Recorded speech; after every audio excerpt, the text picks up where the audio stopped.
প্রচণ্ড শক্তিশালী খোররামশার ক্ষেপণাস্ত্রের আক্রোশ দেখল ইসরায়েল। ইরানের শক্তিমান সামরিক বাহিনী ইসলামী বিপ্লবী রক্ষী বাহিনী জানিয়েছে, তারা ইসরায়েলের বিভিন্ন শহর ও ওই অঞ্চলে অবস্থিত মার্কিন সামরিক স্থাপনাগুলোতে ৩৭তম দফার সমন্বিত আক্রমণ চালিয়েছে। তেল আবিবের কাছে ক্ষেপণাস্ত্র আঘাত হানায় বেশ কয়েকজন আহত হয়েছে বলে ইসরায়েলি সংবাদ মাধ্যম এবং আল জাজিরা থেকে জানা গেছে। তাদের এই অভিযানে মধ্যপ্রাচ্যে উত্তেজনা চরম আকার ধারণ করেছে। বিপ্লবী রক্ষী বাহিনীর বিবৃতিতে জানানো হয়েছে, টানা ৩ ঘণ্টা ধরে চলা ওই অভিযানে তাদের অত্যাধুনিক সুপার হেভি খোররামশার ক্ষেপণাস্ত্র ব্যবহার করা হয়েছে।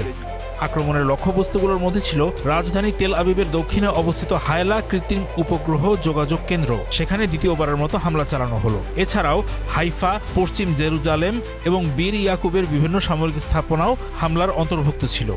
ইরাকের ইরবিলে অবস্থিত মার্কিন ঘাঁটি এবং বাহরাইনের মানামায় মার্কিন নৌবাহিনীর ৫ম নৌবহরের সদর দপ্তরও ছাড় পায়নি। এক্সট্রিম মশার কয়েল প্ল্যান্ট ফাইবার দিয়ে তৈরি, ডেঙ্গু, চিকুনগুনিয়া বাহি সহ যে কোনো মশার বিরুদ্ধে দেয় এক্সট্রিম সুরক্ষা। যুদ্ধের কৌশল হিসেবে ইরান হরমুজ প্রণালীতে মাইন বসানোর কাজ শুরু করে দিয়েছে বলে মার্কিন গোয়েন্দা সংস্থাগুলো দাবি করছে। সংবাদ মাধ্যম CNN এর প্রতিবেদন অনুযায়ী গত কয়েকদিনে ইরান কয়েক ডজন মাইন স্থাপন করেছে।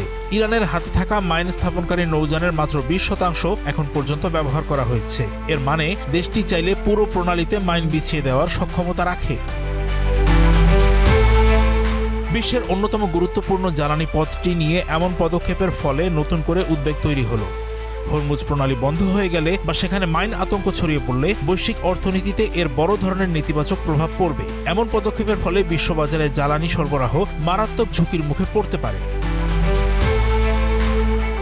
হরমুজ প্রণালীতে মাইন স্থাপনের খবর সামনে আসার পর মার্কিন প্রেসিডেন্ট ডোনাল্ড ট্রাম্প কড়া প্রতিক্রিয়া জানিয়েছেন। তিনি এমন কর্মকাণ্ডের জন্য ইরানকে নজিরবিহীন সামরিক পরিণতির হুমকি দিয়েছেন।